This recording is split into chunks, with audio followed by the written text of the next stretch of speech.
Welcome to the Ricky Matthews Show from the Citizens Bank Studio. Hope you are having a great day. And I want to thank you again for all the great feedback we're getting about our show. And it's awesome. I mean, what's interesting is I have these conversations. Sometimes I forget that people are listening because I really enjoy them myself. And one of the people I enjoy visiting with every week is Jeff Duncan from NOLA.com and the Times-Picayune. He's a columnist there. He's on the Hall of Fame NFL Hall of Fame Selection Committee, and he's one of the most respected journalists in this region. And we have the opportunity to visit with him every single Friday, and he was actually here this week. So we'll get to talk about all that. Jeff, how you doing, my friend? Doing great, Ricky. Very good to hear from you as always. And yeah, I spent some time on Monday night over in your neck of the woods with the Gulfport Gridiron Club. It was a great night, and what a view from up there at the top of the Hancock Building, looking out over the water. It was really spectacular. It's nice to get over there again. The Great Southern Club is terrific, and it's always been it's the place to go if you're, especially at night, man. On a clear night, looking out, east or west or south, if you want to. It's just breathtaking how beautiful it is on a clear day. During the day, I don't know if you were there when it was dark, but you can actually see Fort Massachusetts out on Ship Island from there. So it's just, it's really, really pretty. So, hey, how did it go? What'd you talk about? Oh, we just talked mainly about, New Orleans sports, the Saints, of course. Those guys are wired in on just about everything football in the Gulf South. So I love that group. I love the format. And it's always just a good time and open it up to questions. And, I mean, we could have been there all night, I think. Me, I'm a straight shooter, so I like to keep it real. And, the slow start for the Saints is obviously the record isn't that good, but there's a lot of reasons to be, optimistic about other things. So it was fun I hadn't been back there in a couple of years. My only regret, Ricky, was coming back. I wanted to go to the Buc-ee's on I-10 because I've heard so much about it. I've never been to a Buc-ee's ever, and I missed the turnoff. I mean, it was dark. It's not a great... No. It's not well lit, and it was about 10:30 at night, and I was like, I'll have to go another time. So that's on my bucket list. Yeah, you'll be amazed. You definitely will be amazed. It's a scale that you've not been before that will shock you. That's what I heard. Listen, you're right. The record does not indicate the improvements that we're seeing. I mean, look, we'll talk about it before we're off. The slow start, you have taken a couple of possessions for the defense to come around, but there are really bright spots starting to. I mean, listen, one of them is Spencer Rattler. He's beginning to really, if he can keep going like he's going. I mean, he's not just someone who will not be a factor to us losing. He'll be a factor to us winning. But what do you see in Spencer? Well, I think that's the next step, right? I mean, he's shown that he can be, a viable NFL quarterback. He's good enough to keep the Saints in these games. I think the next step for him, he really needs a moment, right? He needs a drive to win a game, a play to win a game, something like that, I think, to kind of take the next step and I think to gain the confidence of everyone, his teammates, fans, the coaching staff. He's shown that, in some ways, you look back at, say, when Teddy Bridgewater was leading the team when Drew got hurt. I think they went, 4-1 or something like that. But you could see, right, he could command the team and they could move the ball and put the ball in the end zone. But was he a viable long-term starter? I think that's what the question still remains for Spencer Rattler. Can he be that guy? I mean, I think to do that, he's got to lead them to wins. I mean, at some point, the wins and losses matter. They just do. And that's part of the job of the quarterback. But he's shown that he can definitely get out and operate the offense and be a viable guy to, come in and you're not going to fall apart. I think the next step is for him to play winning football. And that a lot of that falls on the quarterback's shoulders. Yeah, if you look at the great teams, starting with the Saints and Drew Brees, but the great teams, Mahomes is famous for this. It's all about making that one or two great plays. I mean, they may be playing just like Spencer Rattler for most of the time, but that one or two great plays that makes the difference between winning and losing. I would say in this past game, He probably had those plays, but 2 got called back and 1 got fumbled. So the team's it's not, he needs help, doesn't he? Yeah, I mean, he does, but, I think great players raise the level of the teammates around them. I saw Drew Brees do that. I mean, I saw a game where Drew Brees threw 4 touchdown passes to 4 different undrafted free agents. So, that's where I think we get into this nebulous world of social media, and everybody wants to put up the video of the great pass, and it starts getting a little murky for people. I mean, you have to still raise the level of your teammates, and the fumble. I'm a little probably out on an island on this. I always like to recognize the opponent, and I think that was just a great play by the defense. I mean, when Brian Brzee did that exact same thing against the Giants, everybody was hailing Brian Brzee for this great defensive play, punching the ball out. But when it happens to your team, you blame your guy, and like sometimes you just have to recognize that was a really good play. I mean, Jawan Johnson was covering it up. I mean, he went in to get sandwiched by 2 guys. It's a violent game. Guy makes a great play. So, and that was a good pass. I don't think it was I don't consider that spectacular by any means. So yeah, I got to see more. I mean, I've got to see more before I'm ready. I think we're in a microwave world, and he did play his best game. Spencer Rattler played his best game. He was very efficient. He had a high completion percentage. He's made incredible improvements as far as avoiding sacks, getting the ball out decisively, avoiding negative plays. And he's got 1 interception all year. But there's still more ground to be made up. And you can hear that from Kellen Moore when he talks. Kellen Moore recently has said there's more to get there. 3rd down, for instance, Ricky, his 3rd down passing percentage is one of the lowest in the league. He's terrific on 1st and 2nd down. His numbers go down dramatically as the downs increase. And in the red zone, he's got the lowest completion percentage in the entire NFL among all starters. So these are key areas. This is where games are won and lost, 3rd down and red zone. So, that doesn't make for a spicy clip on social media. That's where games are won and lost. Hey, listen, coming back to this point that you made, some of the great quarterbacks have done it with receivers that were not household names. I'm just paraphrasing, but I think about Baker Mayfield. I've been a real fan of Baker's for since he came out of college. I love his energy. I love his leadership, and I'm good for him. I hate that he landed where he landed because we're supposed to hate Tampa Bay. But watching him play at Tampa and this last game, you're talking about, he had scraps for receivers and still made plays. Baker's the kind of guy that we want Spencer to become. But what's interesting, my son made an observation. One of the things he likes about Baker is the way he leads the team. He's so into it, and he feels like Spencer's too quiet or too reserved or whatever that is. I mean, maybe you can't fix that. But to me, that's a factor in leadership, if you ask me. I'm just curious about your point of view about that. Well, yeah, look, he was the number 1 pick in the draft for a reason, right? I mean, he's a guy that has a big-time passing arm. Obviously, he's really developed confidence down at Tampa Bay. You have to give them a lot of credit. They've really built something special down there. But that's a good example also of what we talked about, I think, a year ago when we talked about injuries, and I kept telling you, like, every team in the league has injuries and you can't use it as an excuse. I mean, the Saints are probably the healthiest team in the entire NFL right now. They have 21 of 22 starters available.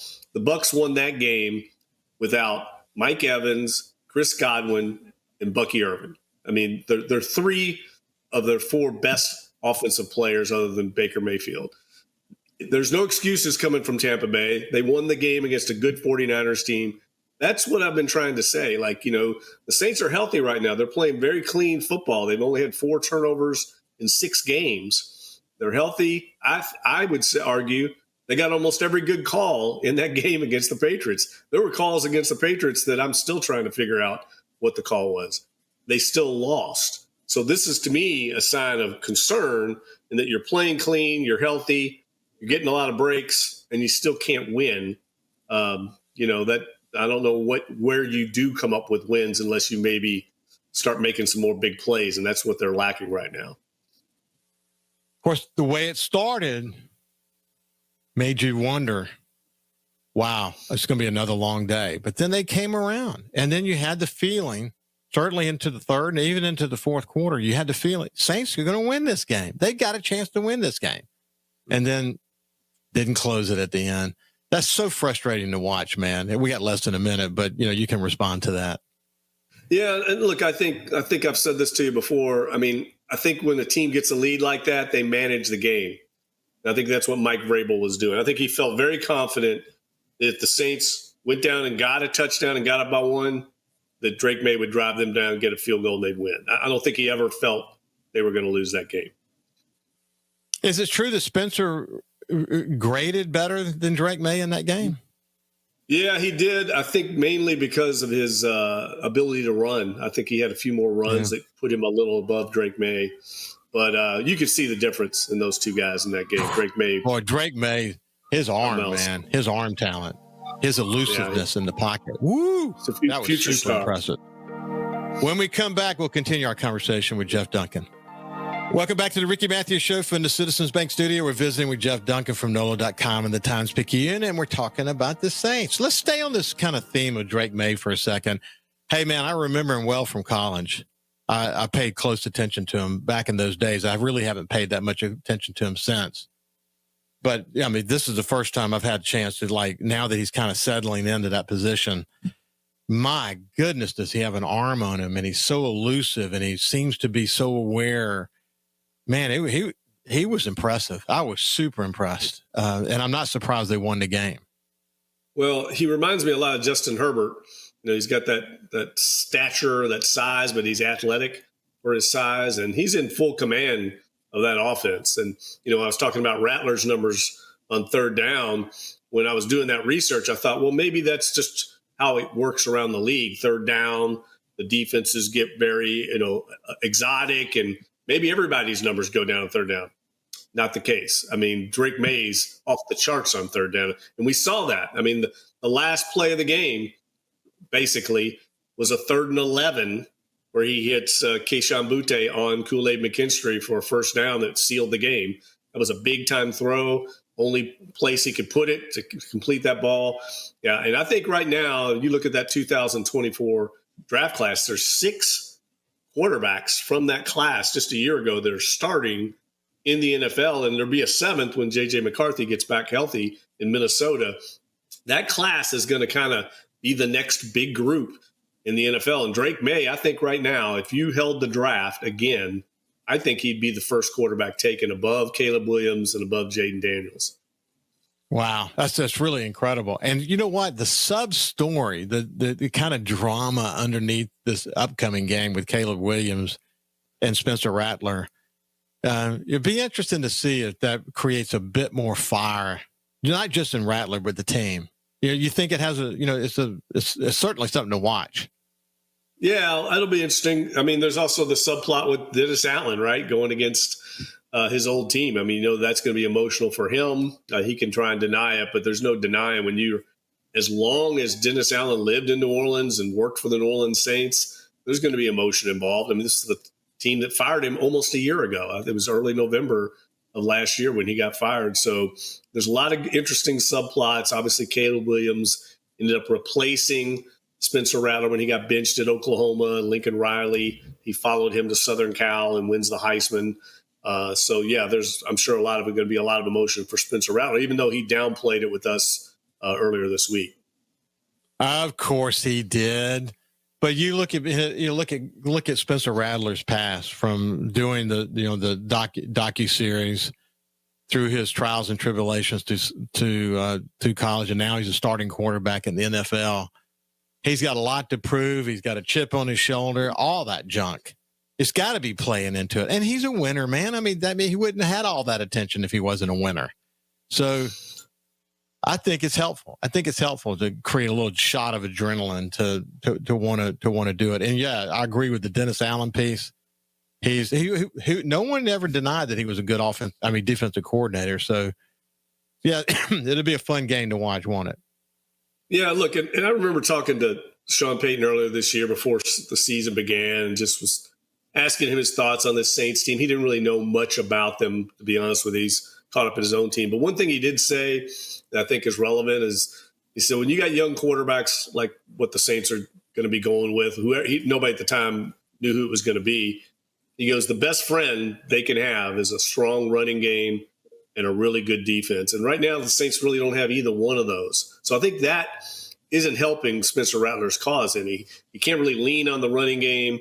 The defense is getting him in a hole. I mean, I don't know if you saw that stat that Matt Paras had this week. Pretty profound. I mean, they've allowed 2 touchdowns to start the game to their last 4 opponents. That hasn't happened really. As long as they've been recording that stat since 2000, no one has allowed that. So it just shows you how big a hole they're getting in. And that's forcing Spencer Rattler to play catch up. When I get back to what I'm talking about, how you control the game, then the defense is allowed to play a certain kind of coverage. And you know what I mean? It just changes everything. And so, he's being put in some difficult circumstances too. Man, you know what's interesting? When we first started the season, one thing they were doing well, which is a characteristic of this defense, is they were keeping the plays in front of them and not letting the big plays happen. And man, watching this past weekend, man, as receivers ran all over the field, and I mean, it was just felt so sloppy. It was literally everything this defense is not supposed to be. Is it fixable? Well, I think you're going to have growing pains when you got 2 rookies in the secondary right now, and Jonas Sanker and Quincy Riley, and Mike Vrabel is a very good coach, and they targeted that. I mean, this is the NFL, man. It's a merciless league, and they see a weakness, they're going to go after it. And I think they exploited that weakness there. I think it all really, to me, it starts up front. They've got to get better pass rush. They don't really have anyone right now ranked. The last stats I looked at, Ricky, they don't have a pass rusher in the top 100 in the league among any, defensive interior, defensive edge. They've got to those guys are veteran players being paid a lot of money. That front 7 isn't rookies. They've got to get better up front, and then that'll help compensate for the inexperience in the secondary. Do you think, with Chase back, do you think the pass rush, in your view, looked better? Well, it didn't in that game, I didn't think. I mean, there were some times when they caused some pressure, and Drake May was able to kind of make something out of nothing. That's what impressed me, was when the plays broke down, he was still able to make a play down the field. That's where I see the difference right now. When you were talking about Rattler earlier, he needs help from his teammates. Well, Drake May, in certain situations, wasn't getting help from his teammates, right? He was overcoming it and making plays despite that. I need to see if Rattler's going to take the next step, he's got to do that. I mean, there are times when everything's not going to be perfect. You're not going to, you got to put the ball right where the guy can catch it, or you've got to be able to get away from a rush. And he's done a good job of avoiding sacks, but he's got to be able to elevate. And I haven't seen that yet. And, maybe it's unfair to judge him that way, but, that's what good to great looks like. Hey, listen, I remember seeing this stat on X. It may have been you that posted it, but it talked about the number of times we passed when we were ahead versus the number of times when we were behind. And it was really, did you post that, or did I see that with someone else? Well, I'm not sure that's how I would characterize it. What I was pointing out is, it's the number of times he's been playing from behind. It was astronomical. Discrepancy between how many times. I think he's had 7 pass attempts when playing with a lead, 16 pass attempts when the game is tied, and then like 180 when they're behind. So it just shows you how often the Saints are playing from behind. We've talked about that before. I've mentioned that many times. I mean, they're playing catch up every game. The only game they didn't, really was kind of the Giants game in the second half. They were kind of behind in that game, 14-3, got a bunch of takeaways and ended up winning that game. They can't rely on 5 takeaways every week. So they've got to get better at starting fast. A lot of rumors about whether the Saints would do some kind of trade at some point. Do you see any movement in that area? Well, the trade deadline's November 4th, so they got a few weeks now, and I think these next 2 weeks will dictate a lot of that. I think if If they can win one of these next 2-3 games, then I think maybe they might hold off and try and keep it together. But if they lose in Chicago, then they got to come back home and play Tampa and then go to the Los Angeles Rams. I mean, that's a tough road right there. I would be surprised they win more than one of those games. So you're looking at 1-8 or 2-7. You may very well be wise to consider a trade for someone to gain some future assets. And, they've traded away some of their draft picks again for next year's draft. They could pull back some draft capital and maybe find a willing trade partner. And I think the most likely area that trade would come from would be the receiver room. Maybe Chris Olave or Rashid Shaheed would be attractive for another team, maybe trying to make a playoff push. And the Saints will have decisions to make on those two players contractually down the road. Maybe they look at it and say, we're probably not going to pay Chris Olave the money he's looking for. Let's cut bait now, get something for him because he's not going to be a part of our long-term future. That's the thinking that might go into the front office's minds. Well, offensive line is doing fairly well, at least in terms of injuries. Ruiz, we've had the issue with Ruiz, but we've been lucky on the offensive line considering what it could have been, especially compared to last year. Yeah, got to run the ball this week, Ricky. The Bears, although they're very good defensively and taking the ball away and stuff, they give up a lot of yards, especially on the ground. I think they're giving up like 6 yards a carry, something crazy, second to last in the league in run defense. That's where it's got to start. Help Spencer Rattler out, set up the play-action passing game for the big plays down the field, but get the running game going with Kendre Miller and Alvin Kamara if he, in fact, plays this week. He's still banged up with that ankle injury. Yeah, I want to see. I saw he wasn't at practice. I want to see more Kendre Miller. I want to see more. I want to unleash him and see what we've got in him. It's hard though when you're down 14-0 every game. That's the point. When you're down, no one wants to see a 3-yard run to Kendre Miller. So they've got it. It all fits together. They got to play more complementary football. I'm with you there. Hey, it's been a pleasure, my friend. This has been Jeff Duncan from NOLA.com and the Times-Picayune. Have a great day, Jeff. All right. Thanks, Ricky. We'll talk next week. When we come back, SuperTalk Mississippi News. We'll see you after this.